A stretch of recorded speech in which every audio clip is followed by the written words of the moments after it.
जय भारत, जय जगत। दोस्तों नमस्कार, मैन ऑफ टाइम चैनल में आपका स्वागत है।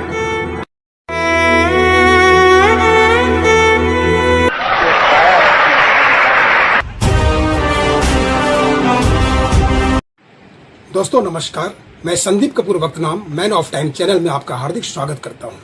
दोस्तों आज मैं आपको भागलपुर बिहार के एक वरिष्ठ पत्रकार, कलाकार और समाजसेवी श्री शैलेंद्र कुमार गुप्ता जी से परिचय करा रहा हूं। समाज सेवा से कैसे जुड़ा हुआ है ये अपने बारे में बताएंगे। तो आइए हम मिलते हैं शैलेंद्र कुमार गुप्ता जी से। नमस्कार सभी भाइयों को मेरे राधे राधे। हम बहुत ही स्ट्रगल इस लाइफ में किए हैं और प्रभात खबर का लॉन्चिंग हुआ था जिसमें हम बुकिंग का काम करे थे। नॉमिनल छोटे पद से किए थे और बहुत लोगों से परिचय किया। और प्रभात खबर में जिस समय हम थे उस समय सिल्लीगुड़ी में भी मैंने काम कराया। दैनिक भास्कर लॉन्च किया तो दैनिक भास्कर लॉन्चिंग 2015 में उस समय भी हमने बुकिंग का काम चालू किया। उसी समय से मोटिव मेरा आया कि कहते हैं हम मीडिया लाइन में जो जाएंगे तो as a social work type का मैं करूंगा। तो मैं सोशल वर्क भी इस क्रम में करता रहता हूं। तो गरीब को अगर खाने का नहीं है तो हम उसको खाना भी प्रोवाइड करवा देते थे। और कुछ दिन पहले तिल संक्रांत का समय था। भागलपुर रेलवे स्टेशन के परिसर के बाहर में होटल सानन के नीचे में एक 18 वर्षीय लड़की एक हफ्ते से होटल के नीचे में पड़ी रहती थी और नग्न अवस्था में, लमसम नग्न अवस्था में थी। एम्बुलेंस के द्वारा उसको उठवा करके फिर उसको आश्रय दिया गया। आज वो वेल कंडीशन में है। थोड़ा सा माइंड उसका थोड़ा सा है, लेकिन आज भी अगर हम दिखाएंगे उसके पास में जा करके तो वो वेल कंडीशन में है। एक बंगाल से वृद्ध महिला आई हुई थी, रोड पे सोती थी और कहते हैं बहुत गंदा कपड़ा पहनी रहती थी और ठंड का मौसम था, काफी शीतलहर चल रहा था। उस समय मैंने उसको खाना खिलाया। फिर ये आपका 2023 की बात है। मैंने कॉल किया, भागलपुर के डीएम साहब ने उसमें संज्ञान लिया। बोले कि मैं सरमसपुर वृद्धाश्रम से आदमी को भेजता हूँ, वो औरत को लेकर के वहाँ पे शिफ्ट कर दें। और आज भी वो महिला है। आज प्रेजेंट दिन में वृद्धाश्रम जो कि सरमसपुर में गंगटा पोखर के पास में है, वहाँ पे अवेलेबल है। आप वहाँ भी जाकर, हाँ भागलपुर, तो मेरे ही द्वारा उसको वहाँ पे शिफ्ट किया गया। वैसे वैसे लमसम कम से कम 10-15 आदमी, विकलांग हो, भिखारी हो या जो भी हो, तो वो सबको मैंने कहते हैं आशय एक अधिकारी से बोल करके मैंने, जो असहाय हैं, समाज के जो उपेक्षित या असहाय वर्ग हैं और जिनको इसकी आवश्यकता है, उनको इन्होंने काफी। मैं स्टडी लाइफ में, अपने स्टडी लाइफ के बाद में मुझे मेरे पापा ड्रामा आर्टिस्ट थे भागलपुर रेडियो स्टेशन, उपेंद्र प्रसाद गुप्ता, जो कि अब नहीं है इस दुनिया में।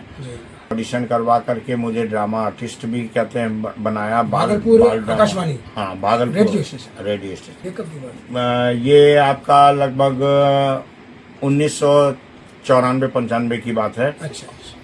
तो मेरे शादी से पहले की बात है। तो मैंने ड्रामा आर्टिस्ट के रूप में मैंने ऑडिशन वहाँ पे दिया। मैं सेलेक्ट भी हुआ। उसके बाद साप्ताहिक नाटक माटी की गंध चलता था, साप्ताहिक, उसमें, हाँ उसमें मैंने भाग लिया। तोतवा का रोल मैंने किया था। पत्रकारिता, समाज सेवा और कला, तीनों को अभी आपने बहुत कम शब्दों में रेखांकित किया है। अब मैं विस्तार से चाहूँगा कि आप बता रहे हैं कि आपके पिताजी भी कला से, तो आप उनके बारे में प्रकाश डालें। मेरे पिताजी उपेंद्र प्रसाद गुप्ता, जो कि ड्रामा ही नहीं बल्कि वो ड्रामा से इस टाइप से घुल मिलित हो गए थे। भागलपुर की चांदो सौदागर का जो किस्सा है, एक फिल्म बनी थी अंगिका में। अंगिका में जी, वो फिल्म को बनाया कृपा शंकर शुक्ला जो है उनके दोस्त, दोनों मिल करके उन्होंने अपने प्रोड्यूस किया। और बम्बई से कलाकार हुआ या यहाँ भी बहुत जगह शूटिंग उसका हुआ। बहुत अच्छी पिक्चर बनी है किस्सा चांदो सौदागर। जी जी, यहाँ की एक पौराणिक कथा पर है। नेक विचार और दिल में अच्छी भावना हो तो इंसान अपने अंदर की इंसानियत को उभार कर समाज के और लोगों के भी काम आए। यही सबसे बड़ी मानवता है। इंसानियत ही सबसे बड़ा धर्म है। और जहाँ तक हमारा कर्तव्य है, मानव कर्तव्य, उसको निभाना। बहुत लोग होते हैं जो देख लेते हैं भाई रास्ते किनारे कोई पड़े हुए हैं, कोई मरणासन है, कोई एक्सीडेंट हो गया। अब सब लोग तो देख रहे हैं, लेकिन उसी में से कोई होते हैं कि आगे बढ़कर उस दुर्घटनाग्रस्त व्यक्ति की, या पशु है या व्यक्ति है, मनुष्य है, उनको असहाय जो है, जिनको आवश्यकता है, उनको मदद करना, सहायता करना, यह काम विरले महारथी ही करते हैं। और शैलेंद्र कुमार गुप्ता जी से हमारी काफ़ी समय से मित्रता है, बातचीत है, और समय समय पर हमारे आयोजन का भी गुप्ता जी अपने अखबारों में, अपने पोर्टल पर बराबर प्रकाशन करते हैं। तो Gupta ji man of time विश्व सुरक्षा अभियान अंतर्राष्ट्रीय सद्भावना मंच से भी जुड़े हैं। तो मैं चाहूँगा कि गुप्ता जी आप बताएं कि अगर विश्व सुरक्षा की बात होती है तो आज सबसे बड़ी समस्या तो है जो प्राकृतिक आपदा और मानव निर्मित आपदा, इस पर आप क्या कहना चाहेंगे? देखिए, आपदा में तो अभी जैसे अब प्रेजेंट टाइम में देखे कि इतनी तेज आंधी आई, इतनी तेज यानी कि बारिश हुई, बहुत यानी कि मकान उजड़ गए जी, अभी हाल में बहुत, ये 10-15 दिन पहले। और जो कि कहते हैं कई दिन विद्युत आपूर्ति नहीं हुआ। जी जी। और डीएम साहब भी पूरा भागलपुर के नवल किशोर चौधरी भी लगे हुए रहते थे कि किसी को कोई परेशानी नहीं हो। और जहाँ तक हम लोग आपदा अगर कोई भी टाइप से अगर होता है तो उसको हम लोग निवारण करते हैं। तो प्राकृतिक आपदा और मानव निर्मित आपदा, आज देखा जाए तो मनुष्य के द्वारा ही बहुत सी आपदाएं हो रही हैं। मनुष्य की लापरवाही के कारण, अज्ञानता के कारण, या मनुष्य के स्वार्थ, और ये जो आज पर्यावरण को विनष्ट किया जा रहा है, जिसमें कि वृक्ष काटे जा रहे हैं, अंधाधुंध खेत उजाड़े जा रहे हैं, जंगल काटे जा रहे हैं, तो इसका एक दुष्प्रभाव पड़ रहा है जिसका खामियाजा अभी भोग रहा है आदमी ही। जी जी, बिल्कुल बिल्कुल। हवा नहीं मिल रहा है बढ़िया स्वच्छ। ये ग्लोबल वार्मिंग देख रहे हैं, ओजोन परत फट गया और सूर्य का जो घातक किरण है, कोई पदाधिकारी वो क्या उसको सही कर सकेगा? क्योंकि हम लोग शहर में मकान बनाते जा रहे हैं, पोखर बंद होते जा रहा है, यानी कि पशु पक्षी भी मरते जा रहे हैं। जी जी। अब पहले पक्षी कहते हैं, चिड़िया, ये सब दिखाई भी पड़ता था, अभी तो एक आध को कहते हैं शहर में दिखाई पड़ता है। हम लोग अपने लिए सोचते हैं, लेकिन कभी अपने समाज के लिए, अपने पर्यावरण में जो वृक्ष हैं, पेड़ पौधे हैं, पशु पक्षी हैं, उनके लिए भी सोचें। और इतनी भीषण गर्मी में ये पंछी कहाँ से पानी और दाना लेंगे? कभी छत पर एक कटोरा अगर हम पानी रख दें, थोड़ा सा अनाज का दाना सुबह में डाल दें, तो पंछियों का भी पेट भरेगा। उनकी प्रजाति जो विलुप्त हो रही है वह प्रजाति भी बची रहेगी। और जब पशु पक्षी नहीं रहेंगे वो, तो हमारा मनुष्य का जो अस्तित्व है वो भी नहीं रहेगा। इसलिए हमें अपने पर्यावरण को बचाना है, अपने पशु पक्षियों को भी सहारा देना है। जो बहुत सारे प्रजातियां हैं पक्षियों की प्रजाति, जो हम लोग पहले बगलोर देखते थे, चिड़िया से बहुत छोटी, बगलोर तो अब नजर ही नहीं आता है, उसको आदमी खाना चालू कर दिया। जी जी। तो आदमी ही गलती करते जा रहा है और उसका खामियाजा भोग रहा है पशु पक्षी। बिल्कुल बिल्कुल। पक्षी अगर रहता है तो देखने में भी अच्छा लगता है और उससे शुद्ध वातावरण, अपने मन को भी शांति मिलता है। अब तो आंगन में ना कहते हैं बगरो आती है, ना कोई पक्षी आता है, तोता भी विलुप्त होते जा रहा है। मैना, तोता हम लोग बचपन में कहानी सुनते थे और सामने से देखते भी थे। अब तो ये लगता है कि सिर्फ कहानियों में सपना ही रह गया। जी जी बिल्कुल। ये तोता, मैना और जो रंग बिरंग के जो होते थे पंछी, कभी कभी आते थे और क्या उसको बोलते हैं, कोयल, ये सब भी रंगीन रंगीन सब बहुत अच्छा लगता था। जब हम लोग अपने बचपन के उस दौर को याद करते हैं कि हमारा वह सुनहरा दौर सबसे अच्छा था। उस समय इतना ताम झाम नहीं, ये जो आपाधापी है, भागम भाग है, इसमें लोग शोषण कर रहे हैं, आपस में ही एक दूसरे को काट रहे हैं, मार रहे हैं। तो आज देखिए कि एक ही घर में एक छत के नीचे दीवार है, भाई भाई का दुश्मन है, कहीं पिता पुत्र में, कहीं माता पुत्री में ये जो विभेद है, ये दूरियां है, यह कम हो। और स्वामी विवेकानंद जी ने कहा है कि सभी रास्ते एक ही ईश्वर तक जाते हैं। जैसे विभिन्न नदियां एक सागर में समाहित हो जाती हैं, तो जितने मत हैं, संप्रदाय हैं, धर्म हैं, सब एक ही ईश्वर को प्राप्त होते हैं। तो हमारा सबसे बड़ा कर्तव्य यह है कि हम विश्व की सुरक्षा पहले करें। विश्व बचेगा, दुनिया बचेगी, तो हम बचेंगे। हमारा अस्तित्व किससे है? संसार से।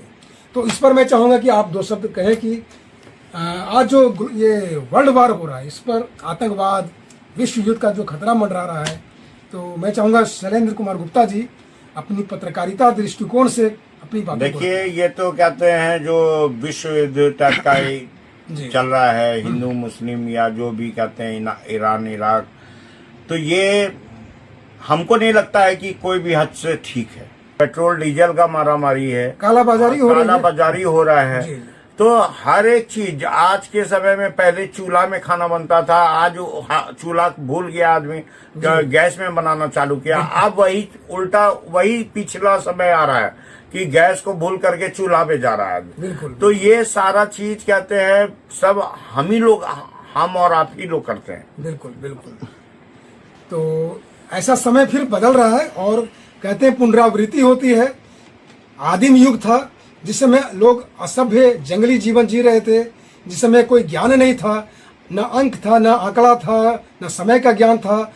जिस तरह से बुद्धि आई मनुष्य के अंदर, विकास हुआ और आदि मानव से आदर्श मानव, आज जो लोग अपने आप को ज़्यादा एडवांस कर रहे हैं, सभ्य कर रहे हैं, आज 21वीं सदी में प्रवेश कर गए। कंप्यूटर युग है, अब एआई का जमाना आ गया। पत्रकारिता में एआई आज देखिए बहुत लोग उसको महत्व दे रहे हैं, लेकिन मुझे नहीं लगता है कि एआई से मनुष्य की भावना को आप व्यक्त कर सकते हैं।